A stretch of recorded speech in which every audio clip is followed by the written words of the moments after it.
Welcome to an edition of Chief 888's Transformers Review. This is the second time I've recorded this because I've been ranting and raving, going on and on and on for about a good 5 minutes, which is probably good that I'm having to redo this because it only leaves me 5 minutes for the review.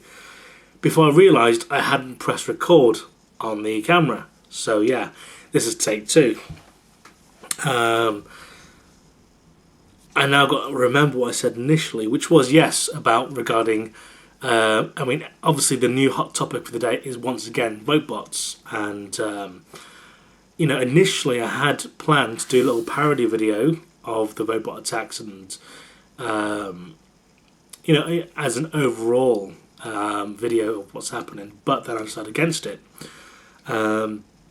Reason being, which I've also mentioned on Trish's channel, was I was going through comments on one individual's channel, and there's someone who's only got about 2 subscribers on his channels, and he's obviously uploaded a few videos, but he's made an attack against the vote-botters, and then he's complaining that he hasn't been vote-botted yet, and that kind of drew light to the situation, as Trish has mentioned in her blog already.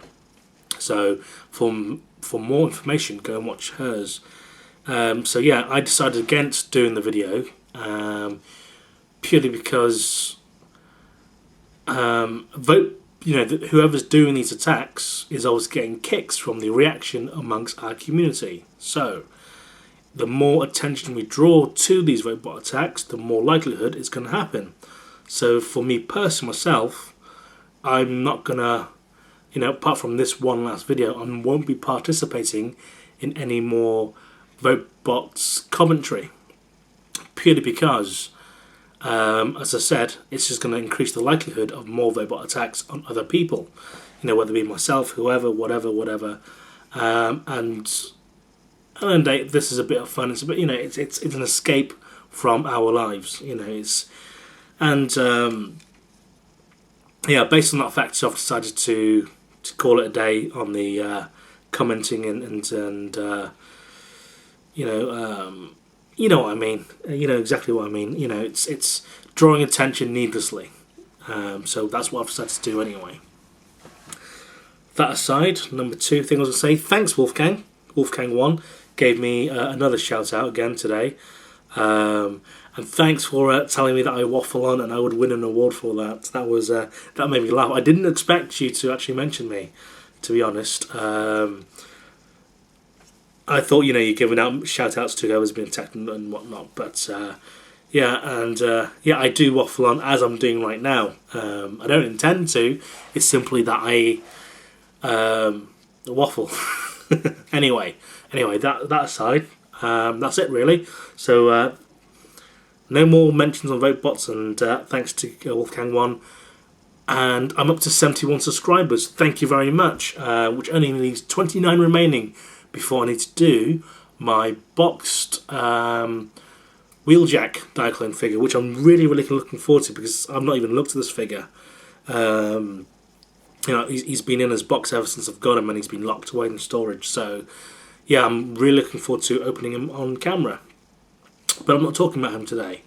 I'm talking about this fella, which is Transformers crossover Iron Man, which my lovely little wife got for me when we were shopping the other day. She decided to get me this figure, which initially I thought, oh thanks honey, it's a crossover, not quite Transformers, but it's trying to explain to her, yeah, there's Transformers and there's Transformers related stuff. And I wasn't too impressed with the Wolverine figure. I mean, overall, as a kid's toy, yeah, he's great. But, there were bits and pieces which I could pick out, which I felt, okay, not the greatest Transformer in the world. However, this little figure, I was impressed with, very impressed with. If he had, either Autobot or Decepticon insignias on that figure somewhere, I would be very happy. With the overall look. I mean, let's have a look at this figure now. Let's have a look in detail. Nice little cockpit there, transparent cockpit, so you can actually see inside there. And if you really, really look closely, I don't know if you can pick it on camera, I doubt it, but you can actually see Iron Man's face in there. Obviously, the little chest piece representing Iron Man's version 78.2001, whatever armor he has. Obviously, following the colour scheme, the yellow and the red and the grey of Iron Man. Kibble-wise, not too bad. Not too bad. Armed to the teeth, as you expect with Iron Man himself. So he's got missiles there. These are detachable. Obviously, they don't fire off anything, but simply post and peg, and they simply clip into place there. Oops. So that's the weapon and the figure itself there. And overall, it looks like a nice little jet. Obviously, no afterburners or anything now, or boosters, whatever you want to call them. But overall, nice little figure, and very easy to transform as well. So, added bonus. Now, in the instructions, it does say remove these missiles either side. However, I tend to keep them on because you can. It doesn't hinder the transformance in any way at all. So, if I just crack on, it's neat and tidy, which is what I like about it. Everything clips into place. You've got no loose flapping bits on this figure at all, which I liked. There's a few Transformers which I'm just starting to form his feet there. I don't know whether I should actually comment on what I'm doing as I go along. I don't know if that's going to be my thing or not. I could do. But as I've waffled on so long, I know I'm going to run out of time, so for this instance, no. I'm simply going to transform him into his review.